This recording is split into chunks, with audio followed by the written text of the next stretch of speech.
Olá, chegou a hora de você ficar ainda mais informado. Confira os destaques desta edição.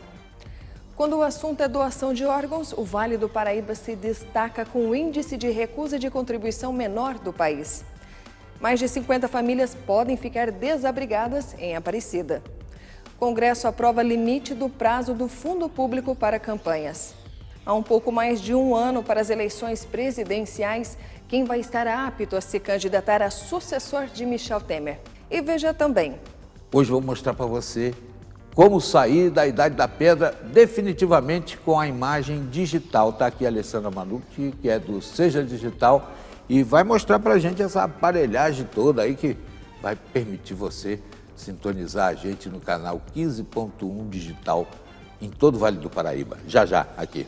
Você confere essas e outras informações no Repórter Setorial que começa agora.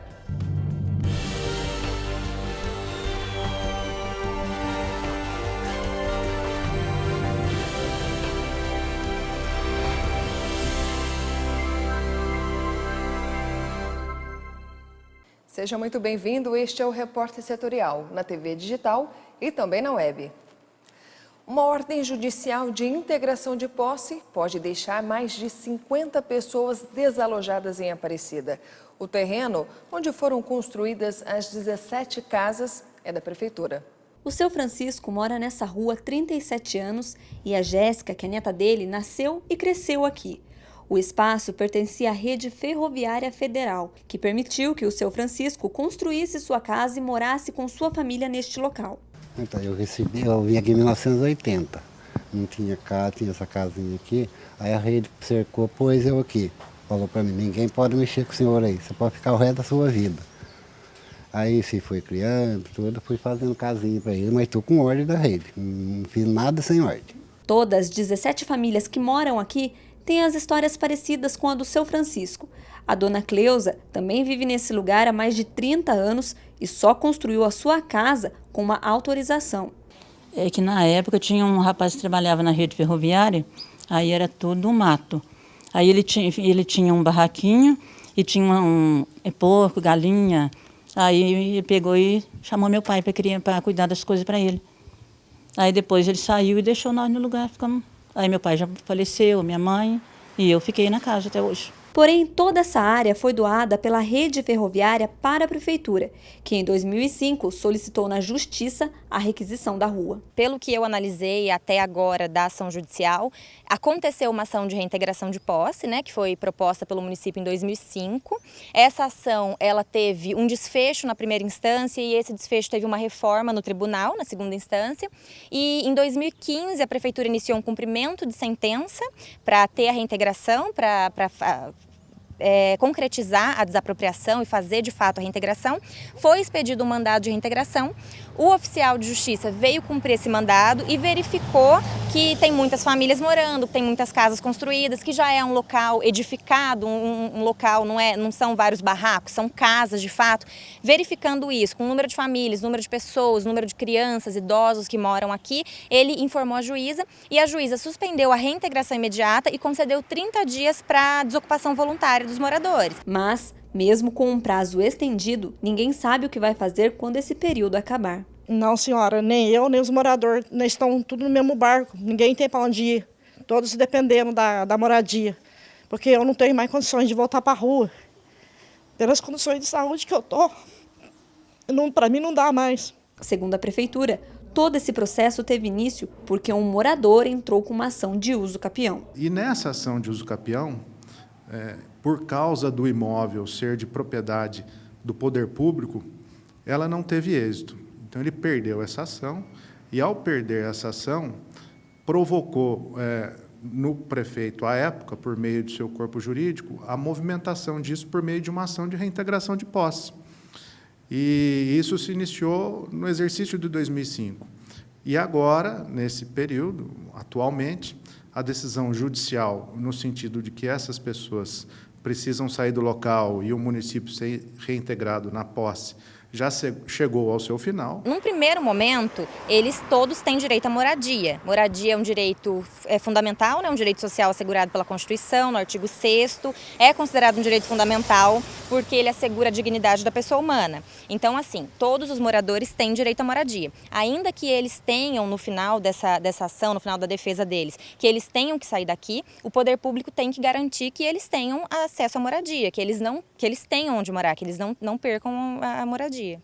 Em 2015, mais de 1,5 milhão de postos de trabalho com carteira assinada foram fechados. Os setores mais afetados foram a indústria de transformação, a construção e o comércio. A pesquisa demográfica de empresas, divulgada pelo Instituto Brasileiro de Geografia e Estatística, o IBGE, mostrou que em 2015 foram fechados mais de 1,5 milhão de postos de trabalho com carteira assinada. No ano anterior, o levantamento já mostrava uma queda na quantidade de empresas em atividade, mas ainda assim, o número de pessoas trabalhando com carteira assinada ainda não tinha chegado a diminuir. O IBGE aponta que em 2015, 708.600 empresas novas entraram no mercado, enquanto 713.600 foram fechadas. Na época, o Brasil enfrentava o auge da crise econômica. Naquele ano, o PIB, que é a soma de todos os bens e serviços produzidos no país, caiu 3,8%, no pior resultado em 25 anos.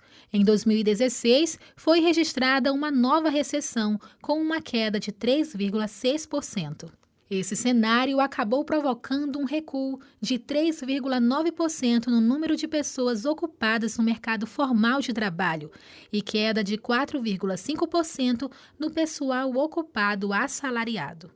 O estudo aponta que é possível notar o agravamento da crise econômica pelo fato de as empresas em atividades terem reduzido o quadro de funcionários.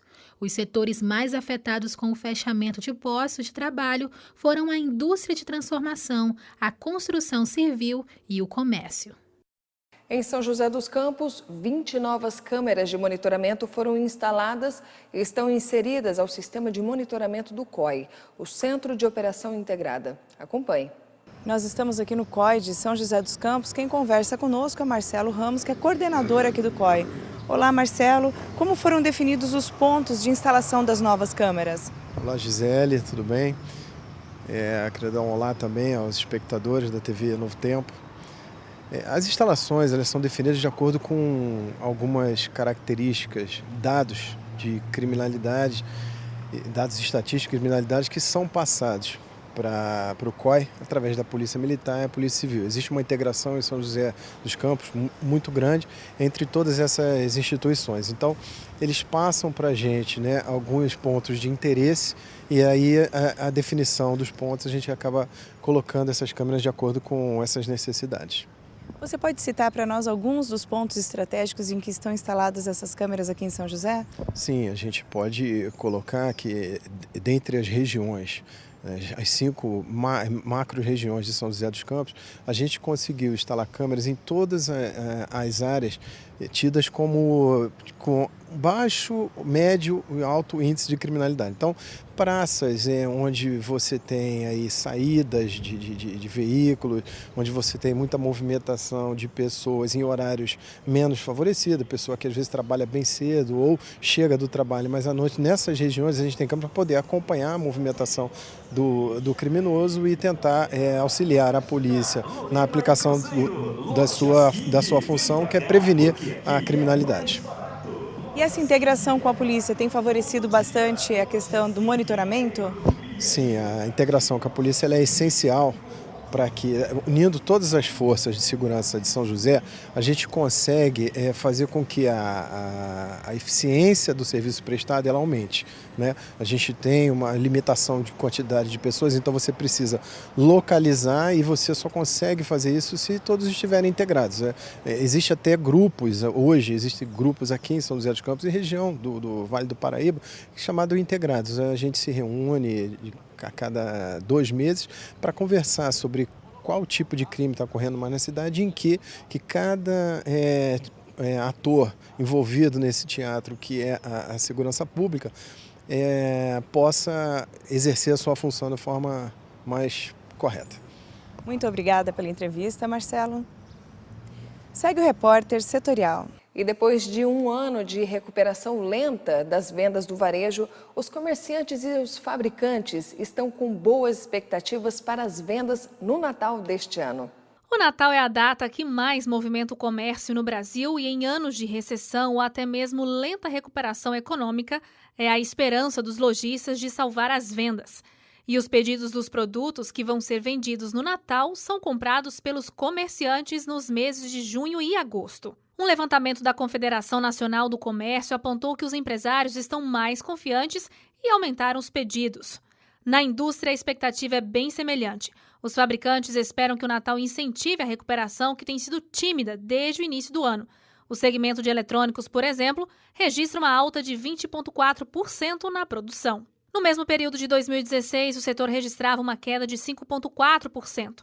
O segmento de vestuário também apresenta reação, passando de queda de 6,7% no ano passado para avanço de 1,1%. A Confederação Nacional do Comércio espera que as vendas de Natal cresçam 4,3% neste ano, depois de recuos de 4,9% em 2016 e de 5% em 2015, e de um crescimento tímido de 1,8% em 2014. Vamos agora ao comentário do dia com o jornalista e advogado José Carlos Cataldi.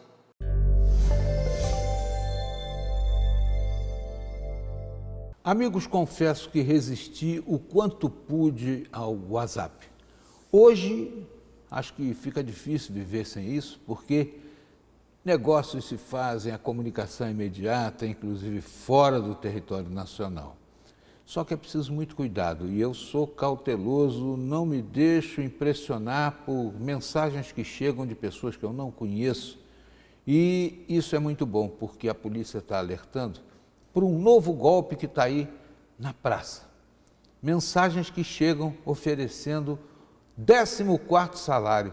Vejam vocês como é que pode uma pessoa acreditar nisso, mas tem gente que é incauta e vai na onda. E aí vai fornecendo dados e a coisa está complicada. Mais de 320 mil pessoas já caíram nesse novo golpe. E eu acho que cautela é uma coisa que sempre se recomendou. Eu me recordo até de um sucesso musical do Ataúfo Alves, que falava sobre laranja madura na beira da estrada. Tá bichada, Zé, ou tem maribondo no pé? Cuidado com ofertas mirabolantes.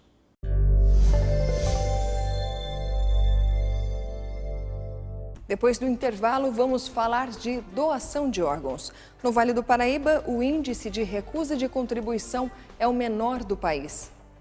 A reportagem na íntegra é no próximo bloco.